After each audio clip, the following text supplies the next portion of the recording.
the sound reaches you first.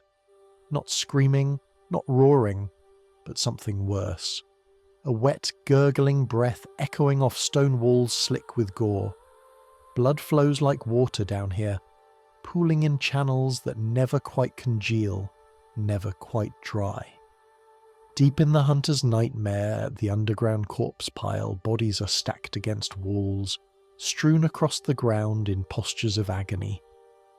And at the far end of this charnel house, something moves in the darkness. Something massive. Something that was once a man. The creature's body is a nightmare of asymmetry, thin flayed legs supporting a grotesquely swollen torso. Where a head should be, there is instead a twisted mass resembling a horse's skull, elongated and wrong, and in the centre of that chest a second mouth, ringed with eyes that see everything and understand nothing. This is Ludwig, the first hunter of the healing church, the holy blade himself, reduced to this accursed thing that prowls through an endless nightmare forever lost. Before we begin, drop a comment and let me know where you're listening from tonight. There's something comforting about knowing we're all here together, drifting off to these dark tales. Now settle in, get comfortable. Because tonight's story is about how the noblest intentions can curdle into horror, about how a man who wanted nothing more than to be a hero became the very monster he swore to destroy. This is the story of Ludwig, and it will haunt you long after you close your eyes. To understand what Ludwig became, you must first understand what he was. And what he was, in the beginning, was hope. Yharnam in those days was a city drowning in its own success. The healing church had unlocked the secrets of blood ministration, a medical miracle that could cure any ailment, grant strength to the weak, and extend life beyond its natural span. People came from across the land seeking the church's blood healing, and the city swelled with believers and supplicants. The healing church grew rich and powerful, its ministers becoming the de facto rulers of Yharnam, controlling not just the distribution of blood, but the very destiny of the city itself.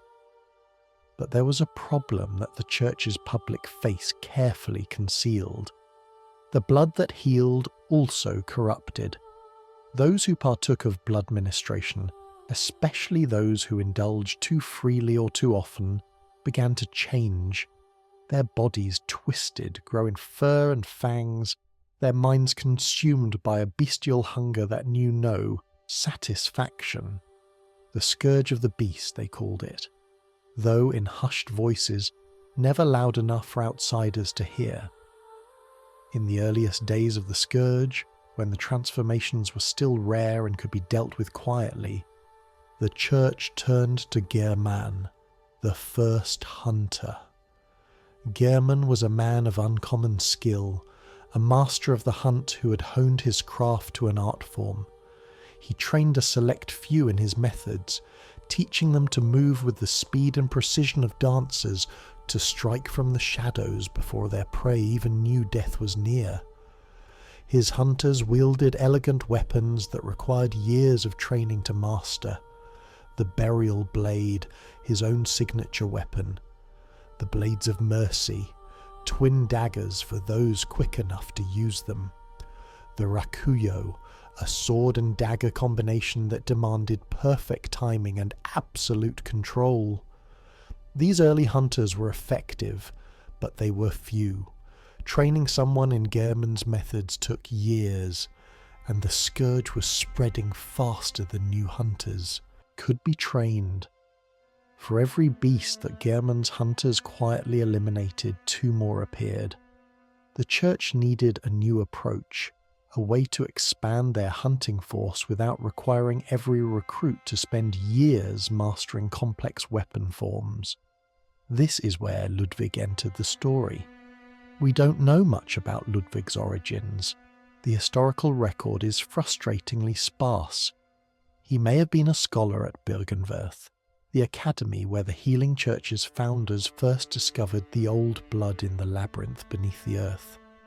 He may have been one of Gehrman's early students, though if he was, he didn't follow his master's methods for long. What we do know is that when the Healing Church decided to create its own hunting force, separate from but allied with Gehrman's workshop, they chose Ludwig to lead it. And Ludwig was different from Gehrman in almost every way that mattered. Where Gehrman was pragmatic and precise, Ludwig was idealistic and bold. Where Gehrman's hunters worked in shadow and silence, Ludwig's hunters would march openly through the streets. Where Gehrman looked to the present necessity, Ludwig dreamed of a glorious past, an age of knights and chivalry that may never have actually existed, but which burned bright in his imagination nonetheless. Gehrman himself remembered Ludwig, and when he spoke the name, his voice would catch, thick with emotion that might have been pride or might have been grief. The Healing Church and its blood ministers, Gehrman would say, were once guardians of the hunters in the times of Ludwig. They worked together, forged weapons together, stood together against the rising tide of beasts. But that was long ago, and most of the ministers today don't even remember that there were hunters, that there was ever anything but the Church's power and the Church's blood. Ludwig founded the Healing Church workshop, a massive circular tower built adjacent to Uden Chapel and the upper cathedral ward. This workshop was different from Gehrman's old workshop in fundamental ways. Where Gehrman's workshop produced weapons of elegance and precision, the Church workshop produced weapons of raw power, massive hammers, great swords, weapons that didn't require a decade of training to use effectively, weapons that an ordinary citizen could pick up and swing with devastating effect. Because Ludwig had a radical idea. He believed that ordinary people could become hunters, not just the skilled few, not just those willing to dedicate their lives to mastering an art form, but regular Yharnamites, citizens who wanted to protect their city and their families. He began recruiting from the population at large, offering them training, equipment, and a chance to be part of something greater than themselves. The Church provided hunters' attire for these new recruits, garb that emphasized physical protection over mobility. The descriptions of this armor are telling in their honesty. It was designed to comfort civilian recruits, to make them feel safer, even though it was essentially ineffective against actual beasts. These were not warriors being forged through years of brutal training. These were ordinary people being given the appearance of hunters and sent into the streets, and Ludwig led them. Each night of the hunt, when the beasts grew bold and the streets ran red, Ludwig's hunters would march forth with the symbol of the Healing Church, displayed proudly on their backs. They were organized into groups, led by captains who carried cloth emblems. The main gate leading to the Grand Cathedral would be shut tight during the hunts, and it could only be opened from the other side using one of these emblems. When a captain returned with their emblem, it signalled the end of that night's hunt. It meant, for one more night at least, that Yharnam had survived. Ludwig was one of the first of these captains, possibly the very first, leading his hunters through the nightmare of the hunt again and again, night after terrible night. But Ludwig brought something else to the hunt, something beyond just weapons and organization. He brought ideology. He brought meaning. He took the brutal necessity of killing transformed humans and elevated it into something noble, something worthy of songs and stories.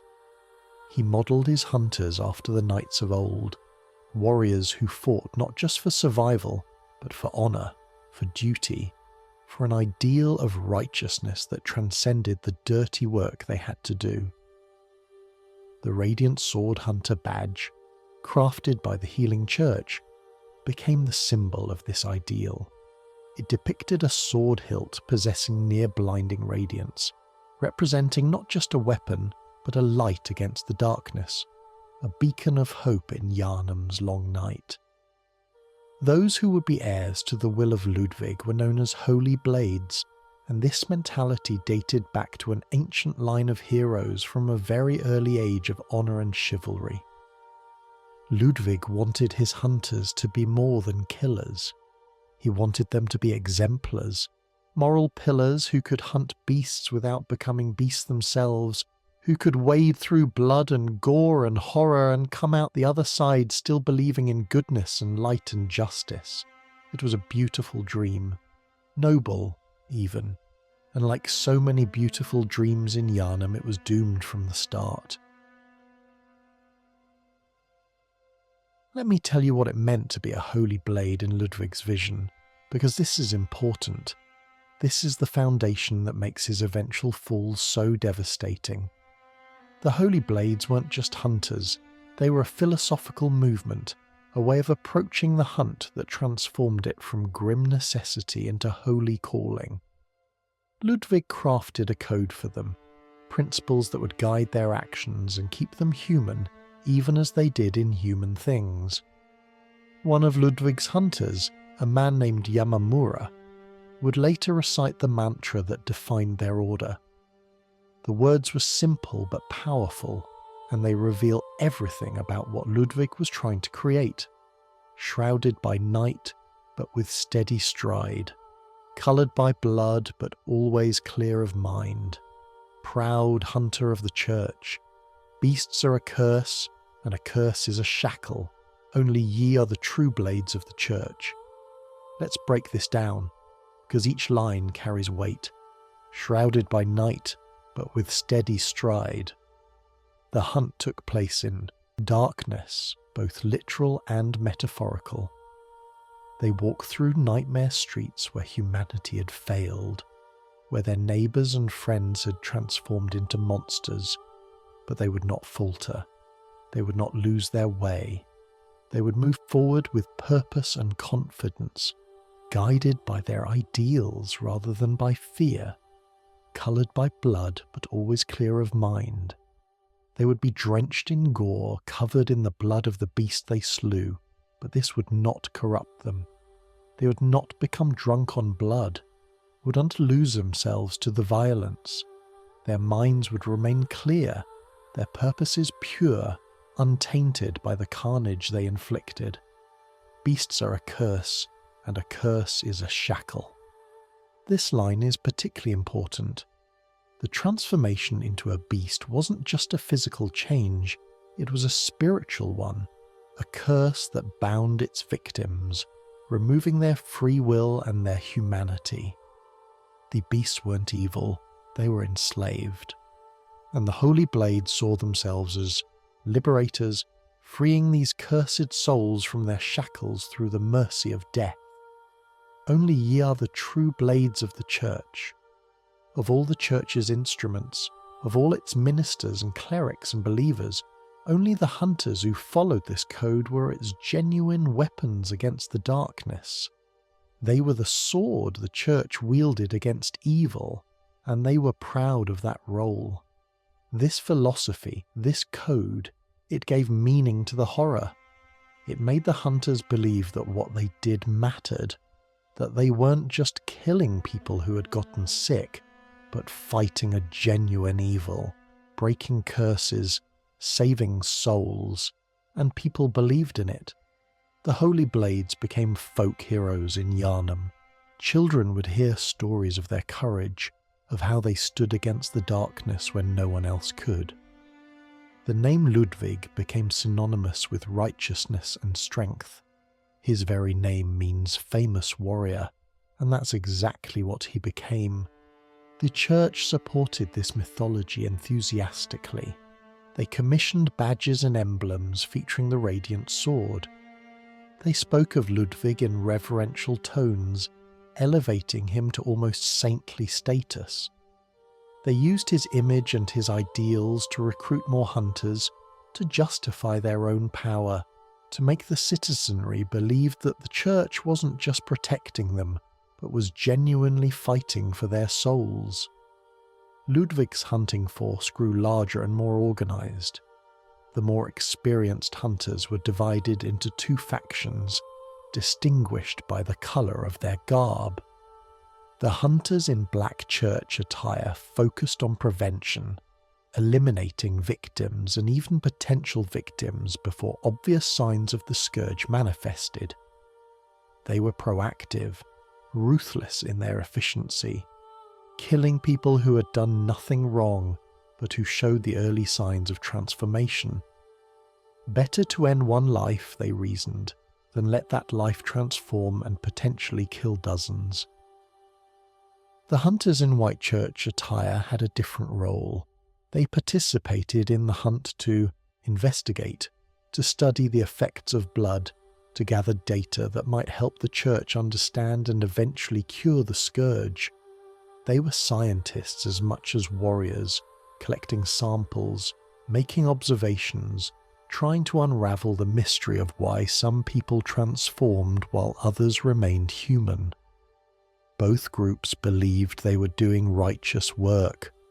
Both groups believed in Ludwig's vision, and both groups, though they didn't fully realize it yet, were participating in a system that would eventually consume them all. Because here's the thing about Ludwig's philosophy that he himself might not have fully understood. The idea that you could wade through blood and horror every night, that you could kill people who are sick, people who might have been your neighbours or friends, and remain clear of mind and pure of heart, that was always a fantasy. The human mind doesn't work that way. Trauma accumulates, violence leaves scars, and the very blood the hunters used to gain the strength. To fight beasts, that same blood carried the seeds of transformation. The holy blades were built on a contradiction. To fight beasts effectively, they had to use the old blood, had to partake of the very substance that caused the scourge in the first place, and they told themselves they would remain pure, that their strong wills and noble purposes would protect them from corruption. But the blood doesn't care about your intentions. The blood changes everyone, eventually. Still, for a time, it worked. For a time, Ludwig's hunters held the line against the scourge. They became the church's most effective tool, expanding their operations, refining their methods, turning the hunt from a desperate struggle for survival into an organised campaign. And Ludwig stood at the centre of it all, the living embodiment of the Holy Blade ideal. Stern but fair, powerful but righteous, drenched in blood but supposedly untouched by corruption. The hero Yharnam needed, the legend that would inspire generations. If you're enjoying this journey through Ludwig's story, I'd really appreciate it if you could hit that like button. It helps other people find these videos and settle in for the night. And if you want more lore stories like this, consider subscribing to Nightfall Lore. There's so much more darkness to explore in these gothic nightmare worlds. But there was something else that set Ludwig apart from other hunters, something that would define his legend and ultimately contribute to his doom. Ludwig possessed a weapon unlike any other in Yharnam, a sword that was both his greatest treasure and his most terrible secret. The Holy Moonlight Sword. This weapon's origin is shrouded in mystery, but we can piece together parts of the story from fragments left behind. Ludwig didn't forge this sword himself. The blade possessed arcane powers far beyond mortal craftsmanship, able to channel the abyssal cosmos, to hurl shadowy light waves that could devastate anything in their path. This was no mere trick weapon from a church workshop. This was something older, something otherworldly. The most likely explanation is that Ludwig found the sword deep in the chalice dungeons, those ancient labyrinths that stretched beneath Yharnam like the roots of a diseased tree. The church sent expeditions into these dungeons regularly, searching for blood echoes, for ritual materials, for the secrets of the old gods that were said to dwell in the deepest layers. The Healing Church had discovered much in these expeditions. They had made contact with Ebrietas, the daughter of the cosmos. They had explored the ruins of Vis, a civilization that had achieved communion with the cosmos itself. They had delved into depths that human minds were never meant to witness. And somewhere in those depths, Ludwig found his sword. Or perhaps it would be more accurate to say the sword found him.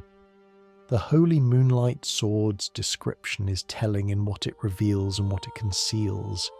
It says the sword is synonymous with Ludwig, that few have ever set eyes on the great blade, and whatever guidance it offers seems to be of a very private, elusive sort. Ludwig kept this sword close, possessive of it in a way that went beyond mere attachment to a favourite weapon. He didn't let others touch it, barely let them see it. The sword was his, and his alone, because the sword spoke to him.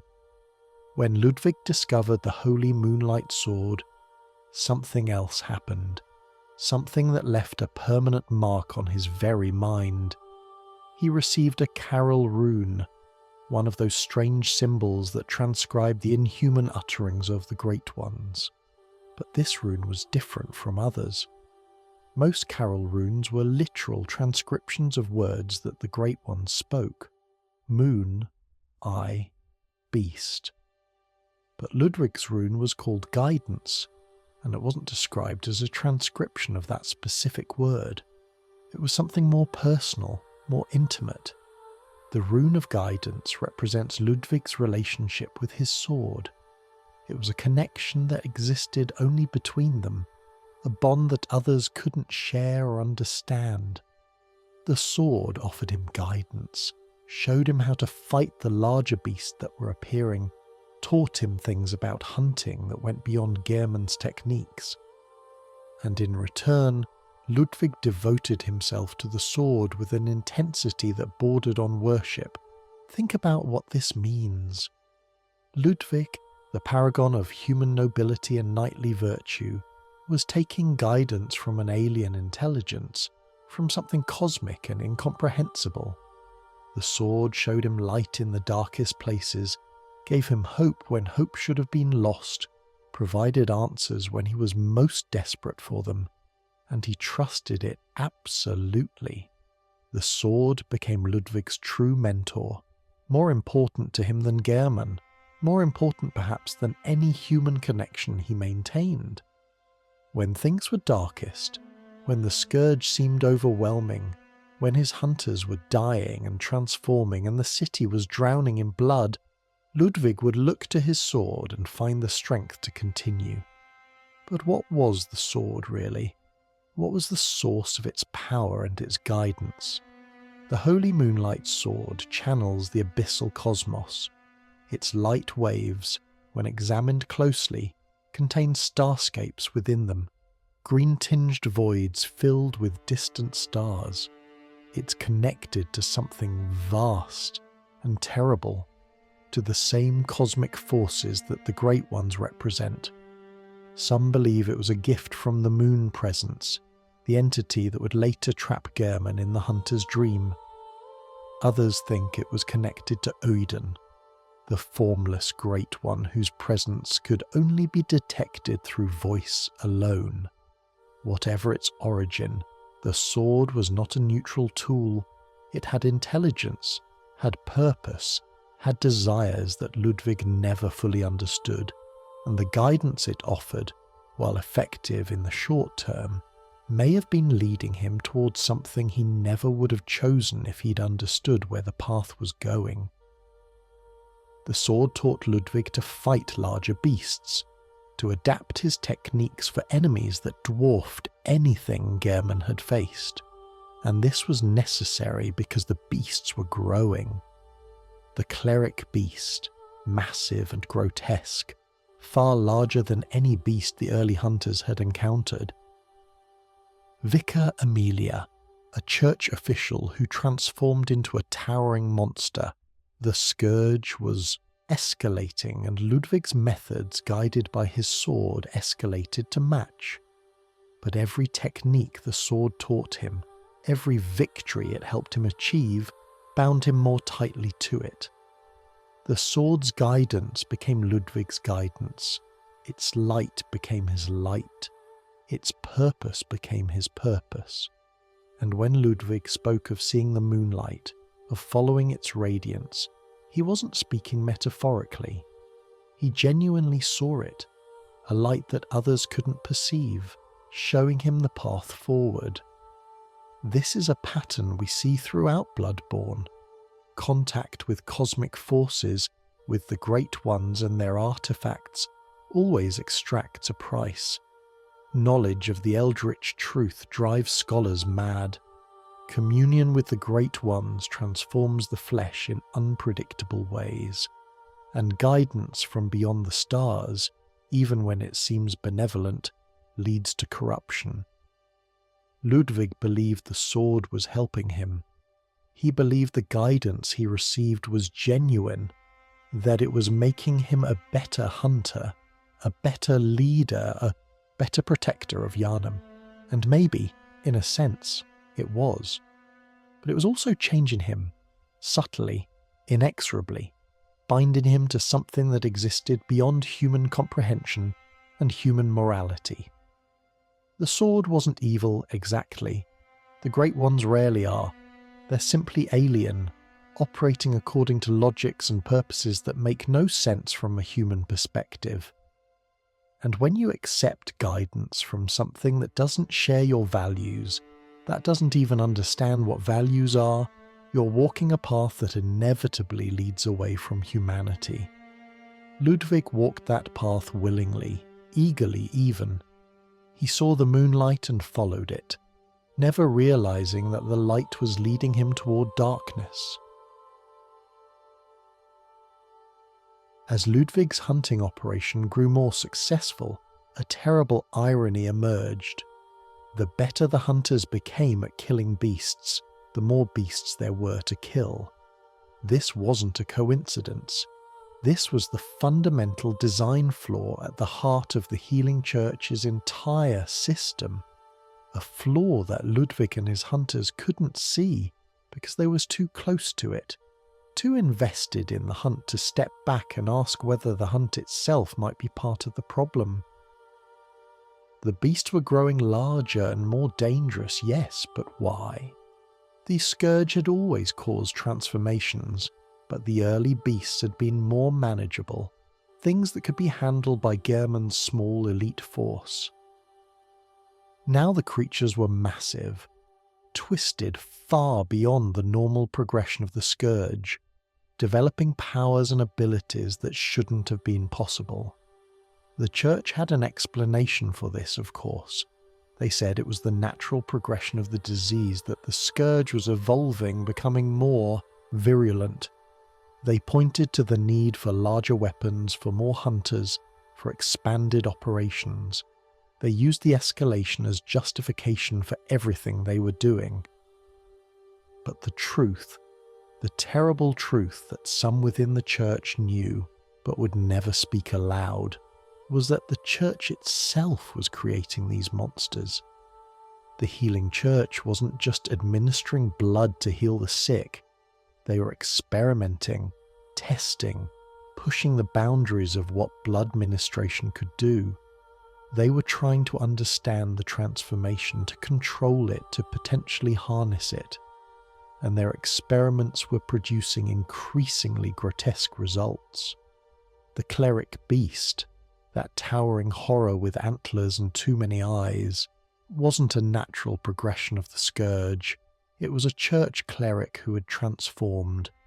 someone high in the church hierarchy who'd been given special blood, experimental blood, blood that produced a more complete and terrible transformation than normal. Vicar Amelia, who would lead the healing church long after Ludwig's time, would suffer the same fate, transforming into a massive white-furred beast during a prayer. The pattern was clear. The higher you rose in the church, the more blood you had access to, the more terrible your eventual transformation would be. And the church hunters, including Ludwig's holy blades, were consuming more blood than anyone. To fight beasts effectively, you needed to be strong enough to stand against them, fast enough to avoid their attacks, durable enough to survive their fury. Natural human ability wasn't enough, so the hunters drank the blood, infused their bodies with it, relied on its power to give them the edge they needed.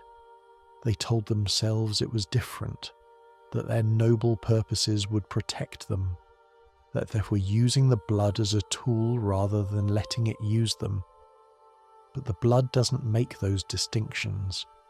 The blood transforms everyone eventually, and those who used it most heavily, who relied on it most completely, fell the hardest when transformation came. Ludwig saw this happening to his hunters. He saw good people, noble people, people who believed in the Holy Blade ideal slowly changing, growing more aggressive, losing their humanity piece by piece. Some would transform fully, becoming beasts that their former comrades would have to hunt down and kill. Others would retain their human form but lose something essential, becoming hollow, going through the motions of the hunt without any of the idealism that had driven them before.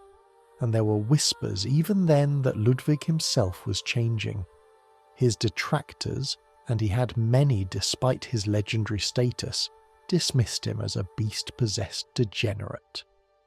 They said he'd already given himself over to the scourge, that his talk of honour and chivalry was just a mask for the monster underneath. They said the holy blades were deluding themselves, that Ludwig had led them down a path that could only end in transformation and death. These detractors suffered much denigration at the hands of Ludwig's supporters, who saw such talk as heresy against everything the Holy Blade stood for. But the critics weren't entirely wrong.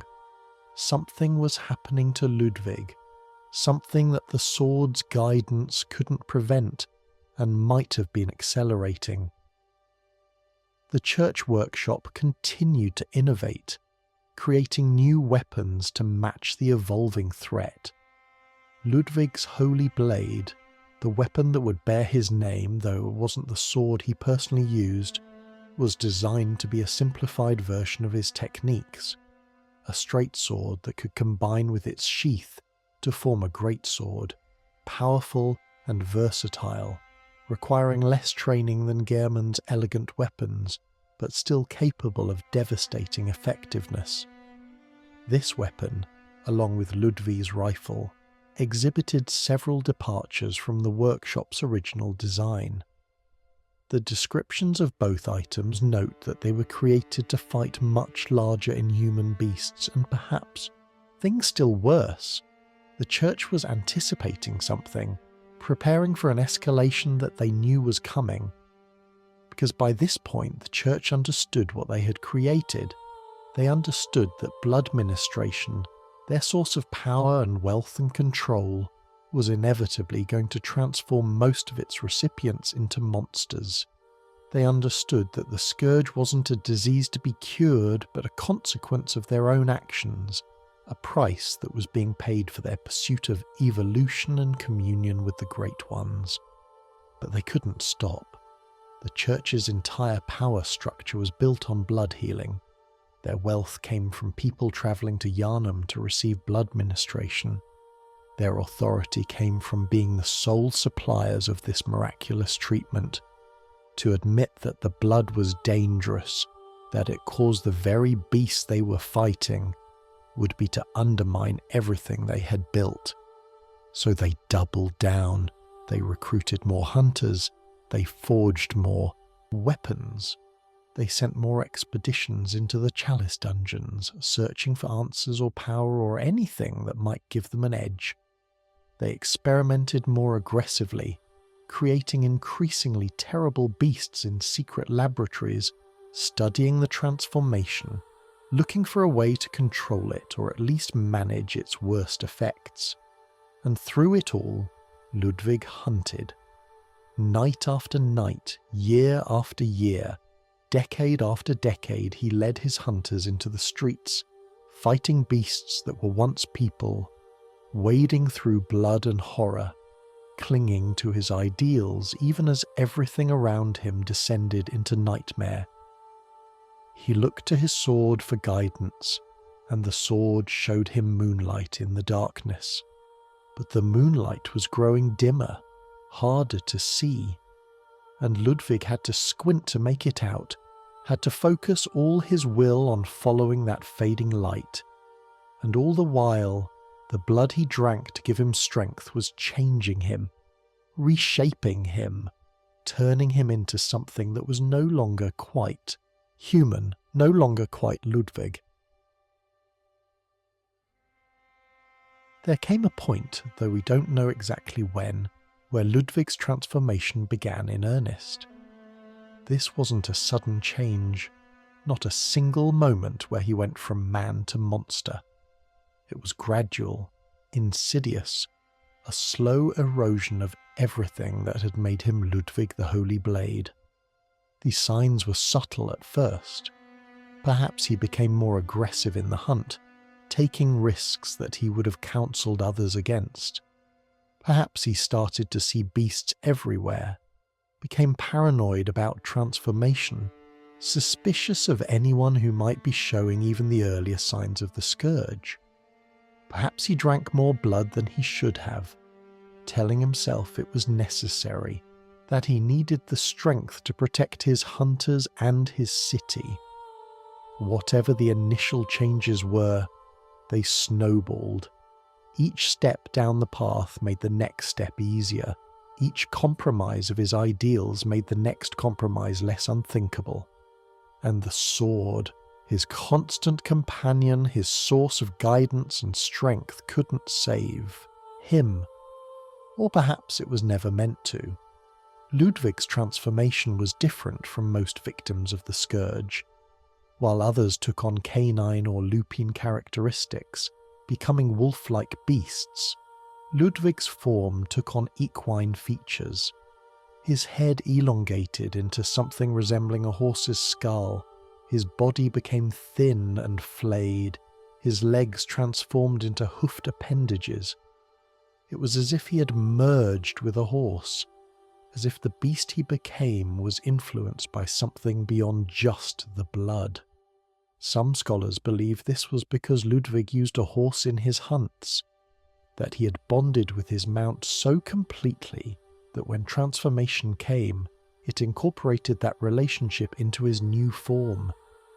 Others think it was a result of experimental blood, that the church had given Ludwig access to special variants of the old blood in hopes of creating a more powerful hunter, and these experiments produced his unique transformation. But there's another possibility, darker and more terrible. What if the transformation was a curse? What if the Great Ones, those cosmic entities whose blood the church had been harvesting and distributing, had taken offence at Ludwig's presumption? What if his possession of the Holy Moonlight Sword, that artifact of cosmic power, had marked him for special attention from beings that existed beyond human comprehension? The law tells us that curses are caused by inciting the anger of the Great Ones. They're used to hex others, to punish those who have transgressed against cosmic law. And Ludwig, for all his nobility, had definitely transgressed. He had taken one of their artifacts, had used its power for his own purposes, had led a campaign that resulted in the deaths of thousands. The Holy Blades had been killing beasts for years, and many of those beasts had been infected with the blood of the Great Ones, making them, in a sense, kin to those cosmic entities. Perhaps Ludwig's transformation was punishment. Perhaps it was justice from a perspective so alien that we couldn't recognize it as such. Or perhaps it was simply the inevitable result of a human trying to wield power that was never meant for human hands. Whatever the cause, Ludwig transformed. His mind, that brilliant strategic intellect that had made him such an effective leader, degraded into animal cunning and rage. His noble purpose, his code of chivalry, his ideals of righteousness and honour, all of it was burned away by the scourge, leaving only hunger and violence and pain. But he didn't die. That might have been mercy. Instead, Ludwig lingered, trapped in his monstrous form, trapped in his deteriorating mind, no longer human but not quite beast either, existing in some terrible liminal space where he could still, occasionally, remember what he had been. And when he finally did die, killed by someone or something in the Chalice dungeons where he had once found his sword, Ludwig didn't find rest. Instead, he was claimed by the Hunter's Nightmare. The Hunter's Nightmare was a curse of a different sort created by the Great One Kos in response to a massacre committed by hunters in the fishing hamlet. It was a twisted reflection of Yharnam, a place where hunters who had become drunk on blood were trapped in an eternal hunt, killing and dying and rising again in an endless cycle of violence and suffering. Ludwig was consigned to this nightmare, specifically to a place called the Underground Corpse Pile, a charnel house at the bottom of rivers of blood. Here, surrounded by the bodies of his victims, countless dead that his hunts had produced, Ludwig the Accursed would prowl through the darkness, attacking anything that moved, forever lost, forever hunting, forever in agony. The irony was almost too perfect. Ludwig, who had dedicated his life to protecting people from beasts, became the very thing he had hunted. The righteous paladin became the monster. The light in the darkness became darkness itself. And the worst part, the most terrible part, was that somewhere deep in that twisted bestial mind, a fragment of Ludwig still existed, still suffered, still remembered what it meant to be a man with honour and ideals. That fragment, that tiny spark of humanity that refused to die no matter how thoroughly the beast consumed him, that was Ludwig's true torture. Not the physical form, not the endless violence of the nightmare, but the awareness, however dim, that he had failed, that everything he had built was gone, that he had become exactly what he swore he would never become. And the sword, oh the sword. In his beast form, Ludwig couldn't properly wield it. The Holy Moonlight Sword was embedded in his back, twisted and corrupted, no longer showing him the path forward, no longer offering guidance. It was still there, still connected to him, but the light it had once shown him was gone, hidden behind curtains of madness and blood. To understand what happened to Ludwig, you need to understand what the Hunter's Nightmare is and why it exists. This isn't just another area of Bloodborne, another challenge for players to overcome. It's a punishment, a hell, a place specifically created to torment those who deserve tormenting. The fishing hamlet was a small coastal village, its inhabitants human once, or something close to human, before contact with the Great One Kos transformed them. The villagers developed strange mutations, but they weren't beasts in the traditional sense. They maintained their intelligence, their community, their worship of the entity that had blessed and cursed them in equal measure. Kos, or as some say Cosm, was a great one unlike any other encountered in Yharnam. Most great ones were distant, incomprehensible, their motives and methods utterly alien. But Kos had formed a genuine relationship with the fishing hamlet's people. They worshipped her, and she protected them, granted them strange gifts, allowed them to live in communion with the cosmos itself. And then the hunters came. We don't know exactly who led this expedition. It might have been students of Bergenwerth, seeking knowledge. It might have been early church hunters, searching for blood or specimens to study. Whoever they were, they found the fishing hamlet, found Kos washed up on shore, pregnant and dying, and they committed an atrocity. They slaughtered the villagers, they dissected Kos's corpse, harvesting parasites from her body, studying her remains, taking everything they could carry. And worst of all, they killed or took her child, the orphan that should have been born but wasn't, that existed in some liminal space between life and death, between the physical and the cosmic. Kos's last act, her dying curse, was to create the hunter's nightmare. She reached out with her final breath and marked every hunter who had participated in the massacre, every hunter who would ever become drunk on blood, every hunter who had lost themselves to violence and cruelty, and she dragged them all into a nightmare from which there was no escape. The hunter's nightmare is a twisted reflection of Yharnam, but everything is wrong. The architecture is decayed and impossible, buildings that defy physics, streets that loop back on themselves, time that flows strangely or doesn't flow at all. The hunt here never ends. The night never gives way to dawn. The beasts never stop coming, and the hunters trapped here can never truly die. They kill each other, they kill beasts, they're killed in turn, and then they wake up and do it all again, forever. There's no progression, no learning, no way to improve or escape, just endless violence, endless death, endless suffering.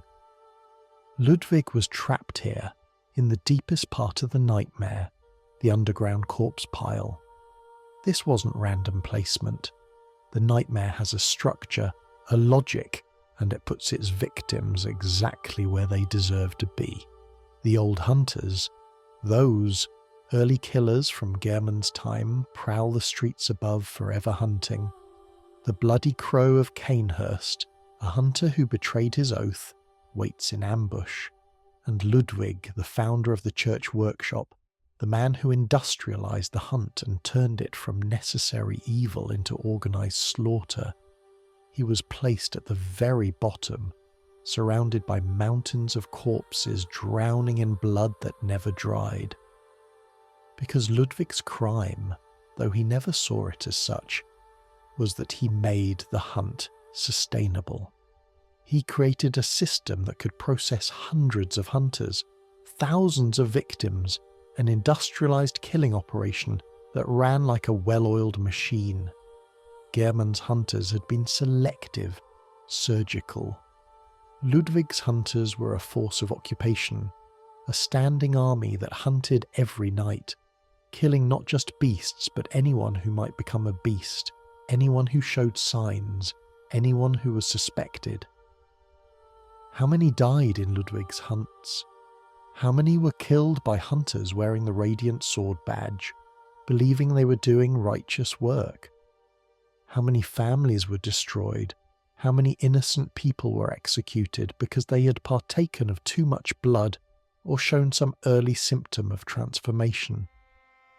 The bodies piled up so high that they filled catacombs, spilled into streets, required mass graves just to contain them all. And Ludwig led those hunts, noble Ludwig, righteous Ludwig, Ludwig the Holy Blade, whose name inspired hope and courage in the hearts of ordinary citizens who represented everything good about the hunt, who believed with absolute conviction that what he was doing was right and necessary and just. The nightmare put him exactly where his victims ended up, surrounded by their corpses, walking through their blood, trapped in the charnel house his hunts had created.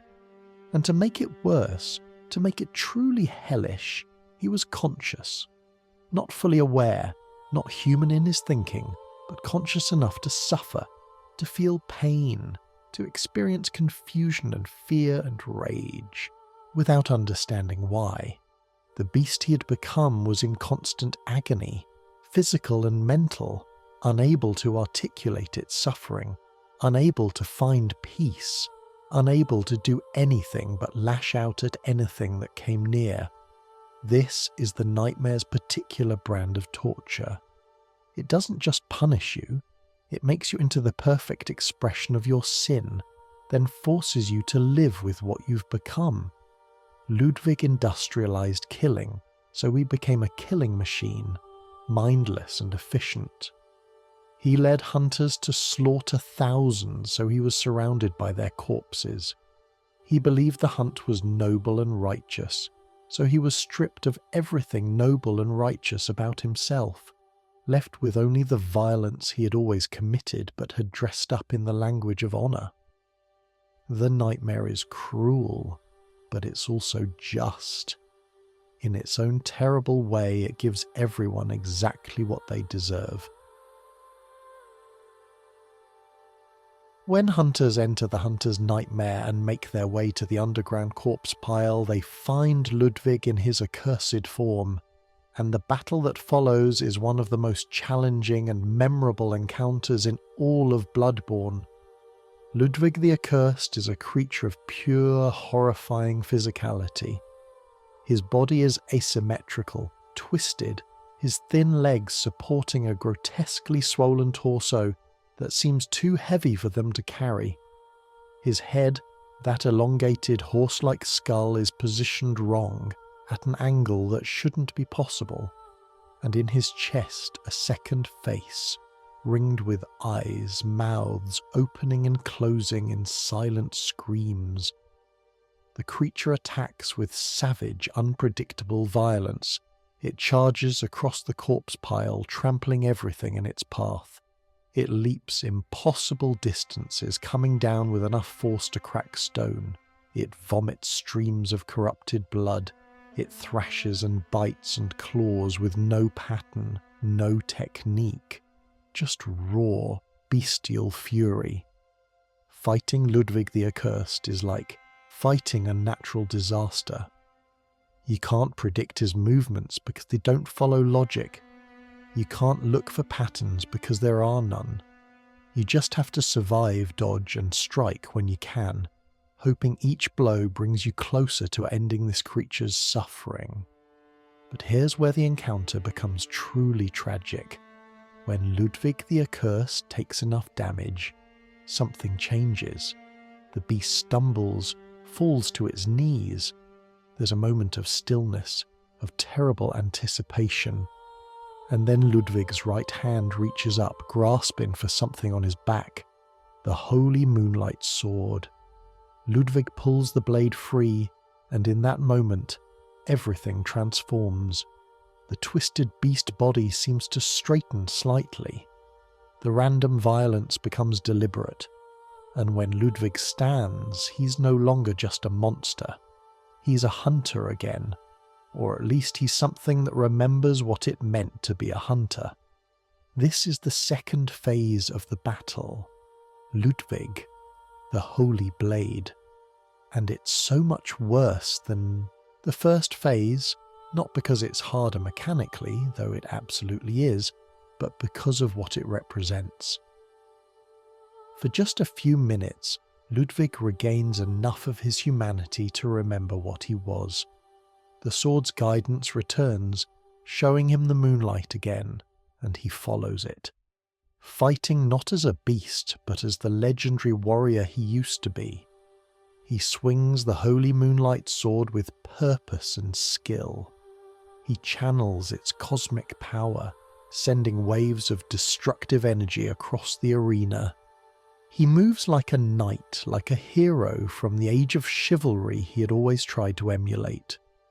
For these brief moments, Ludwig is Ludwig again. But he's still a monster. His body is still twisted and wrong. His mind is still mostly gone. And the sword's guidance, which he trusts absolutely, which he follows with the same devotion he showed in life, is leading him to kill anyone who enters his domain. The moonlight he sees, the light that he believes is showing him the righteous path, is actually just helping him be a more efficient killer, helping him eliminate the threats to his existence in this nightmare. The tragedy of this second phase is overwhelming. You're not just fighting a beast anymore, you're fighting someone who was a hero, who still believes he's a hero, who's following what he thinks is noble guidance while committing terrible violence. You're fighting everything Ludwig was and everything he became, human and beast, hero and monster, all mixed together in a form that can't be separated into its component parts. And all the while, as you dodge his attacks and strike back, as you slowly whittle down his health, you can hear him. Not words, not exactly, but sounds that might be trying to be words.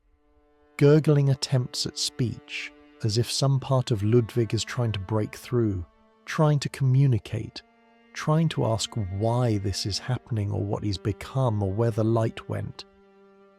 When Ludwig finally falls, when his health is depleted and he collapses, the fight isn't over. Not really. Because Ludwig, even in defeat, even severed from his body, still has something to say.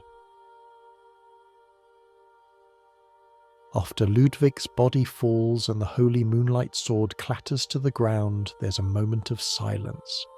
And then, from the corpse, a voice speaks. Ludwig's severed head, somehow still conscious, somehow still capable of thought and speech, lies among the blood and gore of the corpse pile. And it talks. After all the years of being a beast, after all the time lost in madness and violence, Ludwig can finally form words again. But what he says depends on what the hunter who defeated him does next. If the hunter approaches Ludwig's head without wearing church attire, Ludwig remains lost in delusion. He asks about the light, whether it's still there, whether the moonlight can still be seen. He's desperate for confirmation that his guidance was real, that the light he followed meant something, that his devotion to the sword wasn't in vain. And when he looks at the hunter standing before him, seeing someone not affiliated with the church, someone from outside his world of hunters and holy missions, Ludwig breaks. He sees something in that hunter's face, perhaps understanding, perhaps pity, and he realizes what he's become. "You were at my side all along," Ludwig says, speaking to his sword, the Holy Moonlight Sword lying nearby. "My true mentor, my guiding moonlight." These words might sound reverent, grateful even, but listen to them again. Listen to what Ludwig is actually saying. The sword was his true mentor, not Gehrman, not any human teacher. The sword was his guidance, not his own moral compass, not his code of chivalry. He gave himself completely to an alien intelligence, to cosmic guidance that he never questioned, that he followed with absolute faith. And where did that faith lead him? To this, to a broken body and a severed head lying in a pile of corpses, to the death of everything he stood for, to the transformation into the very thing he hunted. But Ludwig doesn't sound angry or betrayed, he sounds grateful. Even now, even understanding what he's become, he still believes in the sword. He still believes the moonlight was real, that the guidance was genuine. His faith remains unshaken, or at least he can't bear to acknowledge what it would mean if his faith was misplaced. This ending is heartbreaking because Ludwig dies still believing. He dies clinging to the idea that his devotion meant something, that the sword loved him as much as he loved it, that he was special, chosen, guided by something greater than himself. He can't face the possibility that he was just used, that the sword's guidance led him to destruction, that everything he believed in was a lie. But there's another possibility. If the hunter approaches Ludwig's head while wearing church attire, Ludwig's reaction is completely different. He doesn't ask about the light. He doesn't speak of the sword with reverence. Instead, he focuses on the hunter before him, on the garb they're wearing, on what they represent. And his first question is crucial. Tell me, good hunter of the church, have I found my salvation? Salvation, not victory, not righteousness. Salvation. Ludwig, even in his final moments, understands that he needs to be saved, that something went wrong, that he strayed from the path. He's asking whether death itself, whether finally being released from the nightmare constitutes salvation. And then, before the hunter can answer that question, Ludwig asks another, or did I become a beast? He doesn't know. After everything, after all the transformation and violence and years lost in madness, Ludwig genuinely doesn't know whether he maintained his humanity or lost it. The question is desperate, pleading. He needs to know. He needs someone to tell him whether the holy blade finally became the beast he spent his life hunting. Here, the hunter has a choice. They can answer honestly or lie. They can be cruel or kind. If the hunter gives Ludwig the church bow gesture, a formal acknowledgement of respect, Ludwig takes this as confirmation that he maintained his honor, that he remained a holy blade to the end. He dies believing he was still himself, still righteous, still worthy of the ideals he espoused. It's a comfort, even if it's a lie. But if the hunter makes any other gesture, or no gesture at all, Ludwig understands the truth. The silence tells him everything. Yes, he became a beast. Yes, he lost his humanity. Yes, everything he fought against he became. The realization breaks something in him that even transformation couldn't break. And his response to this truth reveals the final tragedy of Ludwig's character. Ah, I've done it, I have. Killed a fiend, a beast. I've been freed from the murk of the night. Most holy, accept my offering. Even confronted with the truth of what he became, Ludwig can't process it as personal failure. He can't say, I became a beast. Instead, he frames it externally. He killed a fiend, a beast, as if the thing he became was separate from himself. As if Ludwig the Holy Blade slew Ludwig the Accursed, as if his true self was the one who maintained purity while some other entity controlled the monstrous body. This mental gymnastics, this refusal to fully accept responsibility, it's both understandable and tragic. Ludwig can't face the reality that he became the beast while remaining himself. That there was no foreign entity, no possession, just a gradual transformation that he participated in with every choice, every hunt, every time he drank the blood and told himself it would be different for him. So he splits himself in his own mind. The beast was killed. Ludwig survived somehow, and he offers himself to the healing church, the institution that created him and destroyed him, still believing in its holiness, still devoted to its cause. Both endings, whether Ludwig dies believing he was noble, or believing he killed his own beast nature, are heartbreaking. Both show a man so committed to his delusions, so invested in his self-image as a hero that he can't fully confront what he actually was. A well-meaning person who created systems of violence, a noble warrior who became a monster, a guide who led thousands to their deaths, a man who loved a sword more than he loved the people he swore to protect. After Ludwig's death in the hunter's nightmare, after his head stops speaking and his tormented consciousness finally finds rest, what remains? What does the legacy of Ludwig the Holy Blade look like from the ashes of everything he built? The church workshop still stands in Yharnam, that great circular tower, but it's abandoned now. The hunters who once gathered there are dead, or transformed or lost in their own nightmares.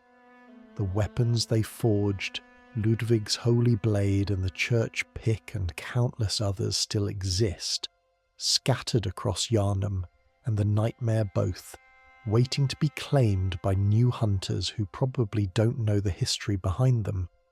The holy blades, that order of righteous hunters who believed in honour and chivalry, are gone. Their code, their mantra, their ideals, all of it died with Ludwig and the hunters he led. New hunters rose to take their place, but they were different, grittier, more cynical. They didn't believe in noble purposes or righteous causes. They just hunted because that's what hunters did, because the beasts needed to be killed, because there was blood to be had and echoes to be gained. The radiant sword badge, that symbol of near-blinding radiance, still exists. Hunters can find it, can equip it, can access the weapons that Ludwig's workshop created. But the meaning behind it, the ideal it represented, that's lost. Now it's just a key, a token that opens doors and grants access to tools. The light it represented has gone out. And the healing church itself, the institution Ludwig served so faithfully, continues its operations, but it's rotting from within. The ministration of blood continues, the transformations continue, the hunts continue, everything continues exactly as it did before, grinding forward with terrible momentum, consuming everything in its path. This is perhaps the darkest aspect of Ludwig's legacy. Despite his fame, despite being the first hunter of the healing church, despite founding the church workshop and creating the holy blades, despite everything he accomplished and sacrificed and became, none of it mattered. The system he helped build kept running exactly the same way with or without him. His ideals were window dressing on a machine of transformation and death. Ludwig wanted to believe the hunt was noble. He wanted to believe that killing beasts was different from murder, because the beasts were cursed, because they were victims who needed liberation. He created an entire philosophy to justify the violence, to make it palatable, to let himself and his hunters sleep at night despite the blood on their hands. But the hunt was never noble. It was always just killing.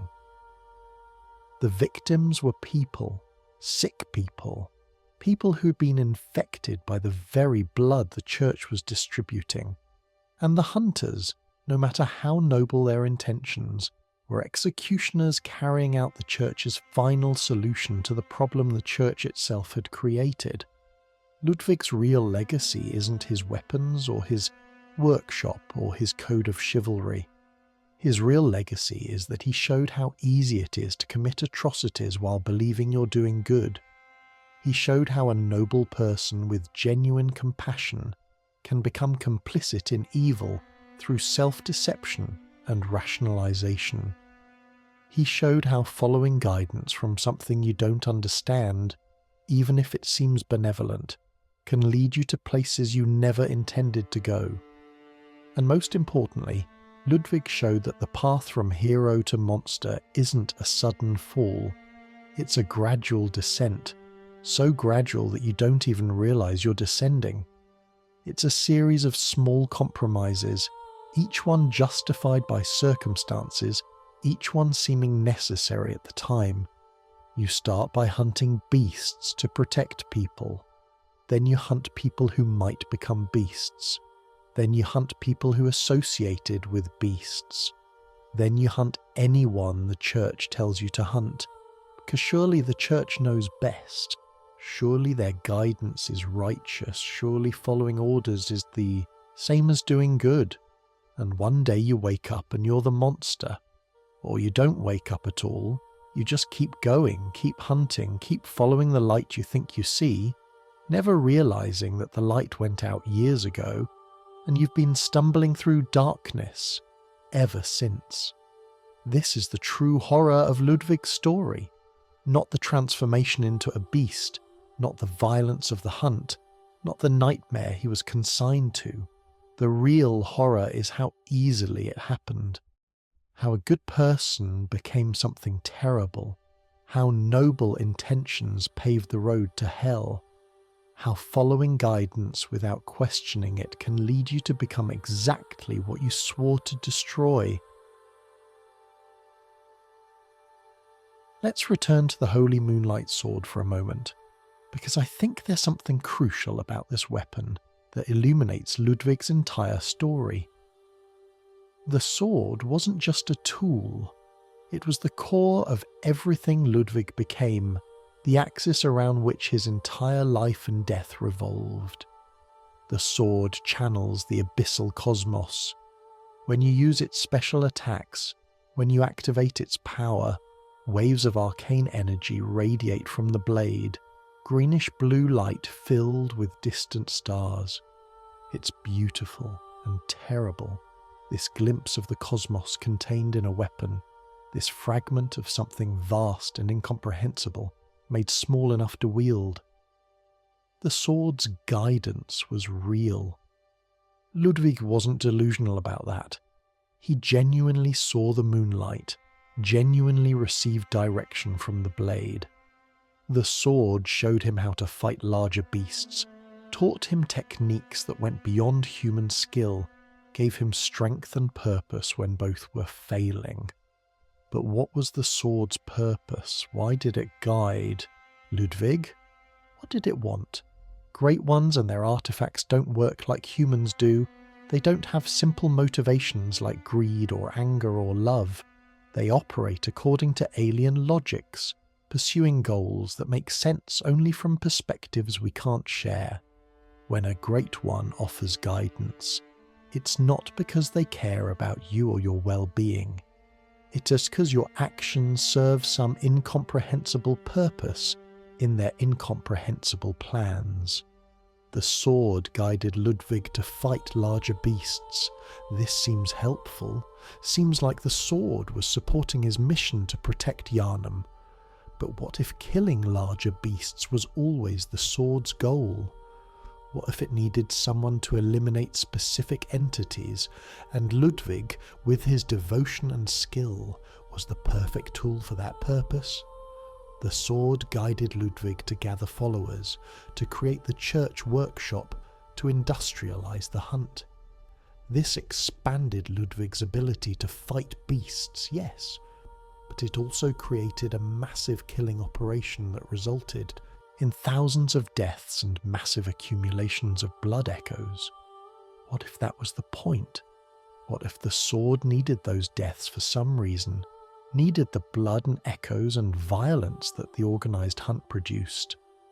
The sword stayed with Ludwig through his transformation, even when he became a beast, even when his mind degraded. The sword remained embedded in his back, still connected to him, still bound to him. Why? If the sword was truly benevolent, if it cared about Ludwig as anything more than a tool, why didn't it release him? Why didn't it let him go when transformation claimed him? Because the sword needed Ludwig's. Even in his beast form, even reduced to a monster trapped in the hunter's nightmare, Ludwig still served the sword's purposes. The sword remained accessible, remained usable, attached to a creature that would lash out at anyone who came near. It had made Ludwig into a guardian, protecting it, keeping it safe in the nightmare where other hunters couldn't easily reach it. The sword loved Ludwig, in its own way, but it loved him the way a person loves a useful tool, the way you might love a hammer that's never failed you, or a knife that's served you for years.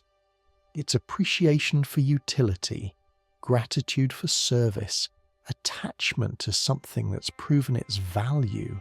It's not the love between equals. It's not even the love between unequals who genuinely care for each other. It's the love between user and used. And Ludwig never understood this. He believed the sword's guidance was genuine mentorship, that the moonlight it showed him was benevolent, that their relationship was special and meaningful. He gave the sword everything he was, devoted his entire existence to following its light, trusted it more than he trusted any human connection. And the sword accepted this devotion, used it, directed it toward its own inscrutable purposes. It didn't lie to Ludwig exactly. The guidance it provided was real, the techniques it taught were effective, but it never told him where the path was leading. It never explained what it wanted or why.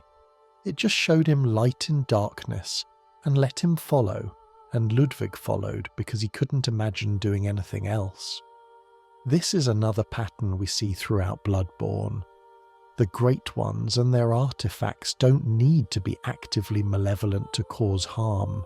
Their mere presence, their influence, their guidance, all of it tends toward corruption and destruction simply because they're so fundamentally different from us. They don't understand what we value, what we need to remain human, what we're giving up when we follow them. The moon presence binds Yharnam to the hunter's dream, making him its agent for reasons the moon presence understands but Yharnam never will. Ebritus allows the choir to experiment with her blood, and those experiments produce nightmarish results. The Great Ones in the Chalice dungeons offer communion, and that communion transforms humans into something that's no longer human. The Holy Moonlight Sword guided Ludwig, and that guidance led him to become a beast, led him to the hunter's nightmare, led him to die alone and confused, still believing in a mentorship that was really just usage. And here's the most disturbing part. The sword is still out there. When Ludwig falls, the sword survives. Hunters who defeat him can claim it, can wield it themselves, can accept its guidance and follow the moonlight just like Ludwig did. And history repeats. The sword finds a new wielder, offers them the same guidance, shows them the same light, and that wielder, if they trust it enough, if they devote themselves completely enough, will walk the same path Ludwig walked, will make the same choices, will end up in the same place. The sword didn't die with Ludwig because it never needed Ludwig specifically. It just needed someone, anyone, who would listen to its guidance and follow. Ludwig was perfect for that role, but he wasn't irreplaceable. The sword will find others. The sword will always find others. This is the cosmic horror at the heart of Bloodborne. The Great Ones aren't villains with plans you can foil. They're forces of nature, alien intelligences pursuing their own goals with no regard for human welfare. You can't defeat them because they don't even understand that you're trying to fight them. You're just another piece in games you can't comprehend, moving according to rules you don't know, serving purposes you'll never understand. And when they offer you power, when they show you light in darkness, when they promise to guide you toward your goals, the smart thing to do is refuse. The safe thing to do is turn away. The human thing to do is maintain your autonomy, your skepticism, your healthy distrust of anything that wants to direct your actions toward ends it won't explain. But that's so hard. When you're desperate, when you're facing impossible odds, when you need power and have nowhere else to turn, the offer of guidance is seductive. And when that guidance actually works, when it helps you achieve your immediate goals, it's easy to convince yourself that this time is different, that this particular cosmic entity is trustworthy, that you're special enough to benefit from its attention without paying the usual price. Ludwig believed that. He believed the sword's guidance was genuine, that the moonlight was showing him the true path, that their relationship was built on something more than utility. And he died still believing it, even after everything, even transformed into a beast and consigned to nightmare. He died grateful to the sword, thankful for the guidance it had provided. Whether that makes his story more tragic or less, I'm not sure. On one hand, he died content, believing his devotion meant something. On the other hand, he died deluded, never fully confronting what had been done to him, never understanding how thoroughly he had been used. Maybe that's the mercy the sword offered him in the end. Not the power to remain human, not protection from transformation, but the blessing of never fully understanding how completely he had been manipulated. He followed the moonlight into darkness, and the sword made sure he never realized the light had gone out. As we reach the end of Ludwig's story, as we step back from the underground corpse pile and leave his severed head to finally find rest, I want to talk about why this story matters. Why Ludwig, among all the tragic figures in Bloodborne, stands out as particularly horrifying and particularly relevant. Ludwig represents something we all fear on a fundamental level, the possibility that we might be wrong about ourselves, that our self-image, our belief in our own goodness and righteousness, might be a comfortable delusion that prevents us from seeing the harm we're causing. Ludwig believed he was a hero. He genuinely, sincerely, absolutely believed that the hunt was righteous, that killing beasts was liberating cursed souls, that his organization was protecting Yharnam rather than perpetuating the cycle of violence that consumed it. This wasn't a lie he told others. It was the truth he told himself, the foundation of his entire identity. And because he believed so completely in his own righteousness, because he saw himself as a knight in the tradition of ancient heroes, he never questioned the fundamentals of what he was doing. He refined his methods, improved his weapons, recruited more hunters, organized more efficiently, all in service of a cause he never examined critically, because he couldn't imagine that the cause itself might be flawed. This is how good people do terrible things, not through malice or conscious evil, but through unexamined conviction, through devotion to ideals that sound noble but that mask brutal realities, through following guidance from sources they trust without questioning where that guidance is leading them. Ludwig followed the Holy Moonlight Sword's guidance because it helped him kill beasts, because it made him effective, because it gave him power when he needed it. He never asked what the sword wanted, never questioned whether its goals aligned with his, never considered that something offering guidance might have its own agenda that didn't include his well-being. How often do we do the same thing? Follow guidance from authorities we trust, from institutions we believe in, from causes that sound righteous, without examining whether the ends truly justify the means, without questioning whether the path we're on is leading where we think it's leading. Ludwig's transformation into a beast is a metaphor for this process. He didn't wake up one morning as a monster. He became one gradually, imperceptibly, through a series of small compromises and adjustments that each seemed necessary at the time. He drank the blood because he needed strength. He hunted more aggressively because the beasts were growing larger. He killed people who might become beasts because prevention was more efficient than reaction. Each step seemed logical, seemed justified, seemed like the natural extension of his mission to protect people. And at the end of that path of reasonable steps and logical extensions, he was a monster, not metaphorically but literally. A twisted beast prowling through a nightmare, attacking anything that moved, lost to madness and violence, with only fragments of his former self remaining to suffer the awareness of what he'd become.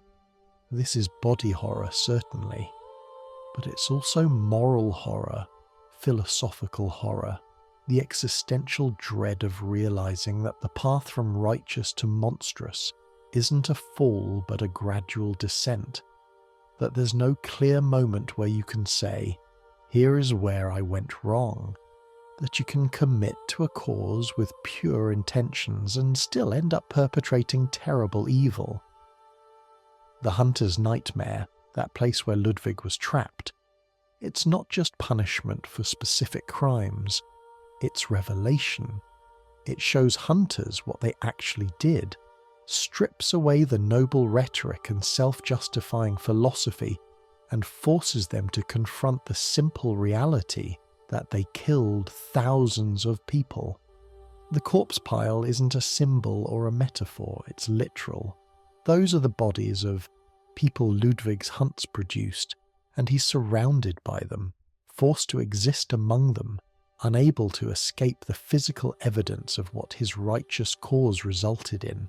And even there, even surrounded by the corpses of his victims, Ludwig couldn't fully face what he'd done.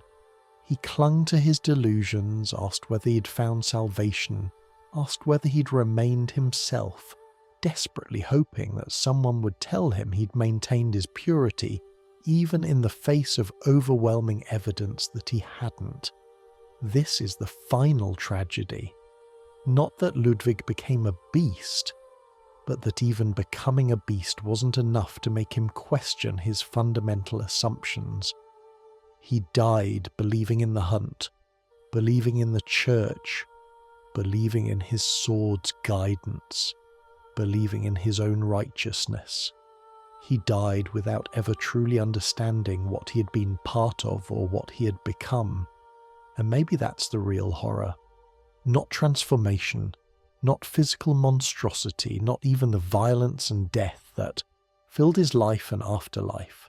The real horror is the possibility that we could do terrible things, cause enormous harm, destroy countless lives, and never fully confront what we've done because we're too invested in seeing ourselves as the heroes of our own stories. Ludwig was a hero in his own mind until the very end, and that's what makes him so terrifying. Not that he was evil, but that he was convinced he was good. Not that he was a monster, but that he believed he was a holy blade. Not that he caused harm, but that he caused harm while believing he was helping. If you've stayed with me through this whole journey into Ludwig's darkness, I truly appreciate it. If this story resonated with you, if it gave you something to think about as you drift off to sleep, please consider hitting that like button and subscribing to Nightfall Lore. There are so many more dark tales to explore from these nightmare worlds, so many more tragic figures to examine, so many more lessons to draw from. Horror. Until next time, rest well. And remember, the path to becoming a monster isn't marked with clear warnings or obvious turns.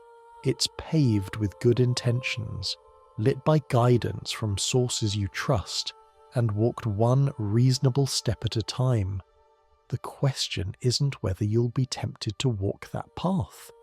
The question is whether you'll recognize it for what it is before it's too late. Sleep well, and may you dream of moonlight that actually guides you toward the dawn.